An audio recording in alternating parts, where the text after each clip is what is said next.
ജയരാജനും TV. രാജേഷിനും മുന്നിൽ ഇനി എന്ത്? നിയമ വിശകലനത്തിലേക്ക് പോകാം. ലീഗൽ കറസ്പോണ്ടന്റ് ശ്യാം ദേവരാജ് നമുക്കൊപ്പം എത്തുന്നു. Good evening Shyam Devaraj.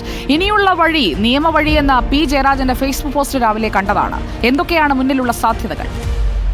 രണ്ട് സാധ്യതകളാണ് പി ജയരാജനും ടി.വി. രാജേഷിനും മുന്നിലുള്ളത്. അരിയിൽ ഷുക്കൂറിന്റെ കൊലപാതകം നടക്കുന്നത് 2012 ഫെബ്രുവരി മാസം 20-ാം തീയതിയാണ്. അതിനുശേഷം നിരവധിയായ നടപടിക്രമങ്ങൾ പല കോടതികളിലായി നടന്നുപോയി.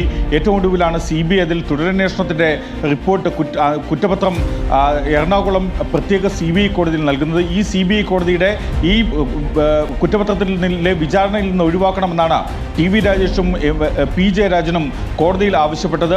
പ്രതിപ്പട്ടികയിൽ നിന്ന് ഒഴിവാക്കണം, വിചാരണയിൽ നിന്ന് ഒഴിവാക്കണം.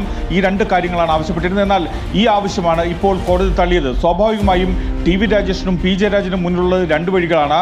ഒന്നുകിൽ ഈ വിചാരണ കോടതിയുടെ വിധിക്കെതിരെ എറണാകുളം പ്രത്യേക CBI കോടതിയുടെ വിധിക്കെതിരെ ഹൈക്കോടതിയിൽ അപ്പീൽ നൽകുക എന്നതാണ്.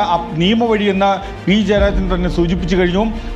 ആ വഴിയിൽ ഹൈക്കോടതിയിൽ അപ്പീൽ നൽകുമെന്ന കാര്യം തീർച്ചയാണ്. കാരണം നിയമപരമായ പോരാട്ടമാണ് ഇക്കാര്യത്തിൽ അവർ എക്കാലഘട്ടത്തിലും സ്വീകരിച്ചിരുന്നത്. ഈ കേസിലും ഈ അരിയിൽ ഷുക്കൂറിന്റെ കൊലപാതക കേസിലടക്കം സ്വീകരിച്ചിരുന്നത്. അതുകൊണ്ട് തന്നെ ഹൈക്കോടതിയിലേക്ക് അപ്പീൽ പോകും എന്ന കാര്യം തീർച്ചയാണ്. അത് വരുന്ന ദിവസങ്ങളിൽ തന്നെ അപ്പീൽ നൽകും എന്ന കാര്യവും ഉറപ്പാണ്. പക്ഷേ ഇത് എന്നത്തേക്ക് എന്നത് നൽകി കഴിയുമ്പോൾ അത് മനസ്സിലാകും. കാരണം ഈ വിചാരണ കോടതിയിൽ ഉന്നയിച്ച അതേ വാദങ്ങളോ അല്ലെങ്കിൽ അതിനപ്പുറത്ത് മറ്റെന്തെങ്കിലും വാദങ്ങളോ ഇനി ഹൈക്കോടതിയിൽ ഇവർക്ക് ഉന്നയിക്കാനുണ്ടോ എന്നതാണ് നമ്മൾ കാത്തിരിക്കുന്നത്. രണ്ടാമത്തെ വഴി വിചാരണയ്ക്ക് ഹാജരാകുക, വിചാരണ നേരിടുക എന്നതാണ്.